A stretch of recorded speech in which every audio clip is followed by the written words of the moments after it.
This is ESBR Boxing, and I'm delighted, and it is a pleasure to be joined by Tyler Denny. I think this is the fifth or sixth time we're sitting down to have a chat. But yeah, Tyler, how are you? Did you have a nice Christmas and New Year? Yeah, yeah. Till I had the fight news and then it was like switched back on. Then that was over that sort of period really. So I had Christmas, and I think it was like a couple of days after Christmas, and I thought, oh, maybe I enjoy Christmas a bit too much, but everything's everything's gone to plan. To be fair, everything's been all right. Well, at least you're able to shed off those Christmas pounds and Yeah, and, and yeah, that's it. Yeah, fight comes straight away. But yeah, no, good to speak to you again. Obviously, the last time we spoke was prior to your last fight against Bradley Ray. I'm just looking back on that before we talk about anything else. I'm sure you're delighted with kind of how that all went, your performance and the result, obviously. yeah. Of course, I think it is my best performance to date, really. So obviously I was buzzing, but I try not to look too much because you got to focus on what's out here, though, yeah. It was good at the time. I enjoyed this, but I've kind of like forgot about it now and focus on Brad Paul's now because I got a tough fight coming as well, another undefeated fighter. So you got to be switched on it, yeah.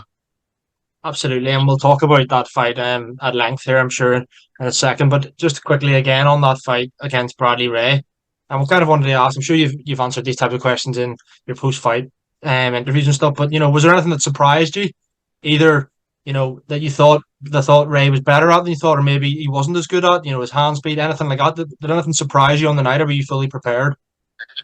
I just felt I was fully prepared. I took it serious. You know what I mean? I was expecting everything, and like it's kind of what I do for all my camps. Really, like I put them really high up. Do you know what I mean? So it pushes me in my training and that. And then it comes to fight week, and I just think these guys are not on my level. Do you know what I mean? All of a sudden, I just switch it up and I bring them back down, and we had to give me the confidence. That's just that way I prepare. And yeah, I was confident in the fight as it in, and he's a good fighter. And I see a lot of people have a loss or something, and they try and write him off, don't they? And, oh, he's no good and whatever. Like, but I think he's still young and he'll go on to do good things as well. Yeah, absolutely. I agree. Obviously, I think I agree with what you were saying. It was probably a best performance, definitely a best performance. We've seen of you on TV. But he did. I had to talk about. He did catch you with that body shot. Was that right at the end? Were you just like, "Oh, for dear sake, no! Here we go." Yeah, that never went to plan. That body shot, that were in the script. But it's had to hold up, man. It was tough. It just took the breath out of me, and I thought the ref was a bit harsh, maybe giving a point off because it was the first bit of holding all fight. But he at the same time gives me a bit more time as well, giving me a thing. And I thought the scorecards was a bit close as well. There's two 95, 94s, and I just don't get that at all. Do you know what I mean? As long as I got the win, that's the main thing. But I suppose that's what you're against, didn't you, all the time when keep fighting on their way shows and stuff and against the home fighter. But hopefully I get a bit more of that in my favour start soon. Yeah, absolutely. Obviously, next fight is on February 11th. We're over 2 weeks or so now away again on Sky Sports. How's your camp been so far? Are you buzzing to be back on the big platform again? Yeah, I am. To be fair, like I said, I want to be busy this year. Um, I said that after my last one. I said I need to be busy. I had two fights last year and two fights the year before, and I'm not on Anthony Joshua or Tyson Fury money or something. So I need to be fighting a lot more regular. Um, I thought it was going to be March, to be fair, and I thought that was a good start. And then they said February the 11th. I was like, oh, better get on it. But sparring. I've had all my sparring partners in, and it's been great, man. I've had a good mixture. I've got a tough week this week as well, sparring against some good names as well, and then last bit next week. But everything's gone well. Like I'm still on. I tried to I do my track work and I time myself on from the tracks from before, and I'm all there, if not beating them. And some of the stuff I'm doing in the gym, I'm like, I think I'm just getting better and better. To be fair. Happy days, happy days. Obviously, as you mentioned too earlier, you're up against Brad Pauls, who's another undefeated fighter. What do you know about him and what he brings to the table? Um, he's a good fighter. You don't get to 16-0 if you're not a good fighter. Um, I think as experience wise, I think I got more experience against the high level fighters. He fought Ryan Kelly, which is a good fight.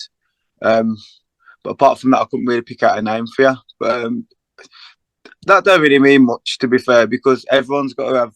Before I had my fights, you know what I mean. I never had the experience, so it's one of them.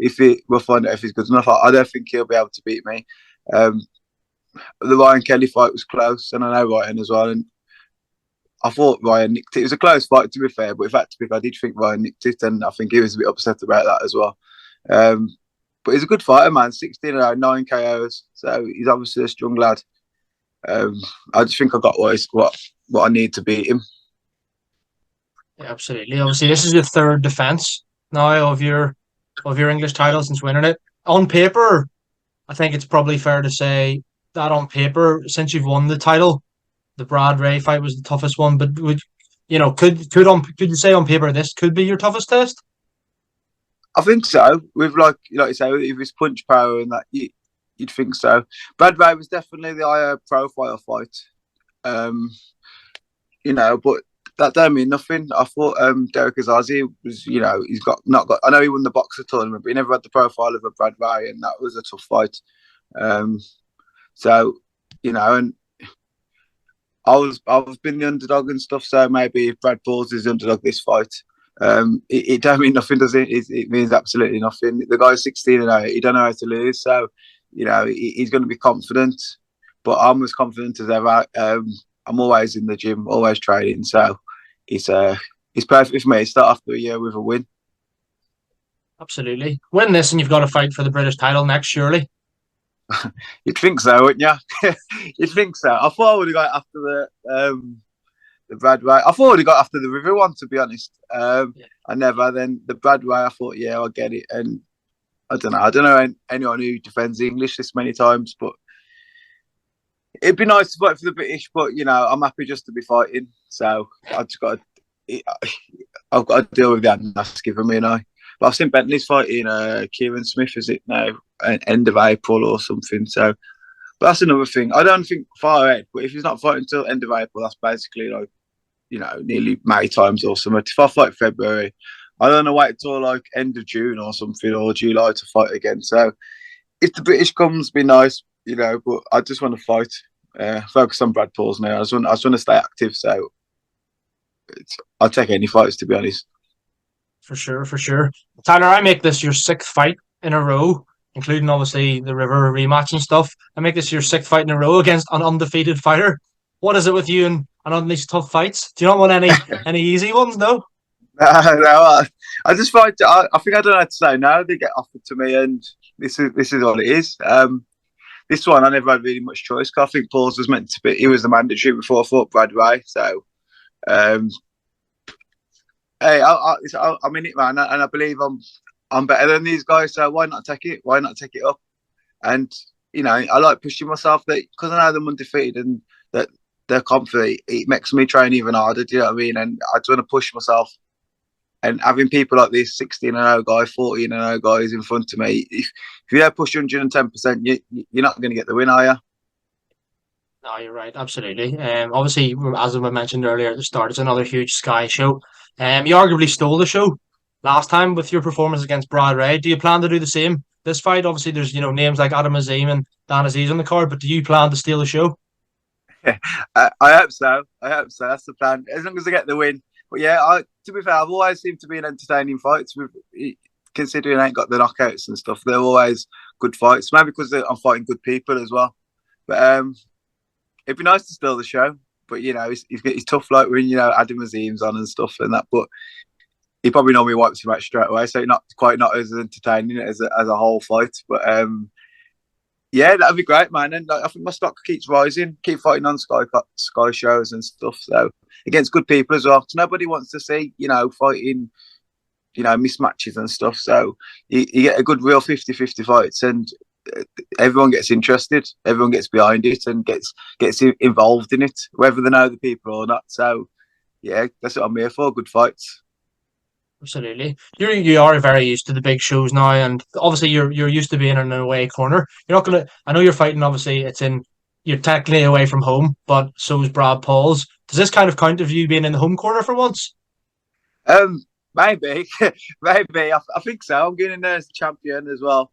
None of us are signed up by Sky, so I just keep getting like a one fight deal. So it's a bit of it's a bit of incentive as well. I know I win this, then you can fight again on Sky. So yeah, maybe. But I'm gonna treat it the same, like I did with Ray. I know Ray was the fighter, but I know I was a champion. But I treat myself as the challenger, and I've got to go out there and do a job and win convincingly. I think the last one showed it really. I thought I won really convincingly. I probably give Brad 2 rounds maybe, and obviously he had a 10-8 round as well. And the scorecards was 95-94. So I'll keep that same mentality where I'm up against it and I've got to win clear and obvious. Do you know what I mean? Definitely. I think you're the favourite for the first time in 5 or 6 fights. In this one, does Yeah. that make a difference to you at all? Do you not care about any of that? Nah, I don't care. I'd rather be the underdog if anything to get my mates some money and stuff on the betting, but and get a few drinks afterwards because of it. But like I said, I've been the underdog for the last how many fights, and I've ended up winning. So that means means absolutely nothing, doesn't it? I think the bookies are just sick of losing money on me, probably. So they've had to change it up. But like I say, I'll keep grounded, and I've got to go in there and do a job. Absolutely, you mentioned it there. I think all of your mates definitely owe you a few drinks after every fight, winning so much, so probably backing you, I suppose. But yeah, looking at Brad Pauls again on the fight in hand here, he's only fought 10 rounds once, as you mentioned that fight against Ryan Kelly. Do you think the fact that you've gone 10 numerous times and have kind of fought at that level, do you think you could, your experience will tell in the night? Do you think that could be a big factor? Possibly, but he's got people in the gym, like you got Udo few in the gym who's done numerous amounts. So I'm guessing he's done a lot of camps with him and stuff. I can't just go in there relying on that, but I do think my experience in the big fights it will show. Time will tell, when time will tell. I just put myself ready. I expect him to be ready, fit and ready for 10 hard grueling rounds, and if he's not, then he'll get found out. If he is, it's going to make for a great fight. Absolutely. Do you think that you probably get asked this every interview, but do you think that the fact that you're a southpaw can cause him problems? Because as an orthodox fighter, nobody likes fighting southpaws, do they? Yeah, possibly, but I think he's knew this fight's been happening since 12th of November, and I fought Brad Rice, so that was definitely always going to be next. So he's had plenty of time to prepare for it. But everyone's different, so he could fight another southpaw is completely different to my style. So I don't really watch fights. So I watched Ryan Kelly at the time because Ryan's my mate, and I watched that for nothing to do with Brad Pauls. I remember watching it at the time. But I don't watch. I won't go. I can watch Brad Pauls versus Ryan Kelly because Ryan Kelly fights nothing like me. Do you know what I mean? So I don't feel like I'll get anything from it. Whether my coaches watch stuff and that, and then I leave it to them. But I'll just go in there and I try and figure them out when I'm in there, because I think if you give it with a certain mindset and then it's completely different, you could just blow your brain. I just wing it basically. So it goes on. I listen to my corner. Absolutely. Obviously, at the time of filming this, we're about 2.5 weeks away from fight night. What does the rest of the camp look like for you? When's your last spar? When's strength and conditioning finish up? How does it look like from now until fight night for you? This week's probably going to be my hardest week coming, to be fair. I've got some good rounds coming up. Still got my track work, still got my strength and conditioning. Then next week, I'll probably have my last bar next Wednesday, a week on Wednesday, probably. Then it's probably like 9-10 days out, in it. That's normally when I stop sparring. And then I can ease off then and just focus on bringing the weight down and stuff. And I'm not miles away anyway, but like being fit and ready. Because you ain't going to get no more fitter in the last week, really. So it's all about making the weight as comfortable as you can and then enjoying it on fight night. So that's what I'm here for. Definitely. Obviously, I have to ask you, just because it was only a few days ago and it's fresh in the mind. Obviously, did you watch Eubank Smith? Yeah, I'm still shocked by it, really. Not that Liam Smith won; it's just the manner that he won. I couldn't see that happening. He just took him out, didn't he? No one's ever seen Eubank like that before. I know he said he might have hurt him in sparring to the body and stuff beforehand, but he was gone, man. You know what I mean? And yeah, fair play to him, because he got up and he still wanted it. I know he said in an interview like he was ready to carry on. He was never ready to carry on, was he? But no. In his head he wanted to. He was still going for Smith, and I thought Smith was going to hit him again at one point, and then before his coach went in, grabbed him on. But you couldn't blame Smith if he did, because Eubank was coming at him. Like you said, that's how you know he was concussed. But a lot of people say about Eubank and the weight drain. I'd like to give Smith the credit, really. Because and everyone's looking at the pictures of Eubank on the scales and stuff, but he always looks shredded to me. So I don't know. I don't know if people are just picking faults in it. But Smith's been a world champion and stuff, so give the guy some credit, man. I hope he gets that fight at Anfield. Whether there's gonna be a rematch or not, I don't know.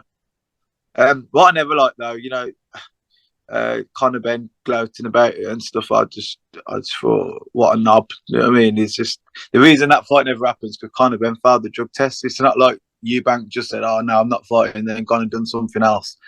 I seen Billy Joe doing it as well, but Eubank give Billy Joe some shit as well with the Canelo thing as well. So that was kind of it. But with the Conor Ben one, no, you can't fight at the minute, or you can apparently because he ain't fighting anyway because he failed at 2 drug tests and then he's sitting there gloating that some guy's lost and I just think, he's an idiot, man. Yeah. So you were shocked at how the fight went. It's weird. I think you asked the majority of people that would have said Eubank on points or Eubank stoppage or maybe Smith on points, but like I'd say that less than 1% of people you asked and it would have said Yeah. Smith stoppage. Like if I would have had Smith stopping, it might have been late on or something, and just wore him down, but not just took him out like that. Like, do you know what I mean? That's the kind of punches you see. I don't know, John Tawada taking someone out with. Do you know what I mean? But fair play to him, man. You got to congratulate him, and I hope he gets everything that he gets now. The whole family, the Smith family, what a family, man. What 4 British champions and world champions in between there, and it wasn't even a title on the line, but it was just a massive fight, wasn't it? Eubank's a massive name, and just to take him out like that is unreal, man. It's unreal. Yeah, absolutely. Obviously, that was at middleweight. I think that puts Liam Smith the number one. In middleweight and box rec. Obviously, you're obviously a middleweight. Where do you put yourself in those rankings?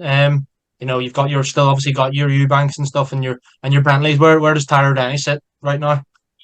I think I'll mix it with any of them in the top 10. I can't say where I could be because honestly, you'd give me the fight and I'd believe I could win. So I'm happy to fight. I want to fight these guys. You know what I mean? Like my record shows, I'm happy to fight anyone. I've wanted the British title for ages now. I can't say I'm better than the guys who have got it, like Bentley and that, because I've not fought him and he's still doing a good job he's doing. But get him in the fight and I'd 100% be confident I'd win. Whether the fight actually happens, I don't know.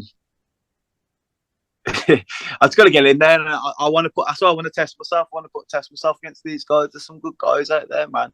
You got Bentley, you still got Udofia, Conway, Amjad Shiraz. There's some top fighters. I can't, what I mean, they've all got a claim to say why everyone can beat everyone, and people have got to fight each other. I don't know, man. Just fight each other and find out. I saw about Bentley, to be fair, because he's fought Udofia, he's fought Felix Clash, he's fought Mark F1. Got some good wins. You know what I mean? Marcus Morrison. You got to rate him, man. He's fighting these people, but a lot of people don't want to fight no one. So it's a bit frustrating. Yeah, no, it is. From a fan's perspective as well, really frustrating, never mind being a fighter. Well, hopefully all being well, you do maybe get that Bentley fight for the British title in the not so distant future. And just finally, Tyler, before we finish, and thanks very much for your time once again, but in one or two sentences, how does your fight against Brad Pauls on February 11th play out, and why should boxing fans tune in to watch your fight? Tune in because I'm always in entertaining fights. I'm about to beat a guy who's 16-0, so that it's going to be a first time for him for a loss as well, and I'm just going to get the win by any means necessary. I'll get the win. I'm more than confident, not overconfident, but very confident in my abilities. And, I think I'm going to get a win and look good doing it as well. Listen, Tyler, brilliant as always. Thanks very much for your time. I really appreciate it. So thanks, Paul, man. Top man.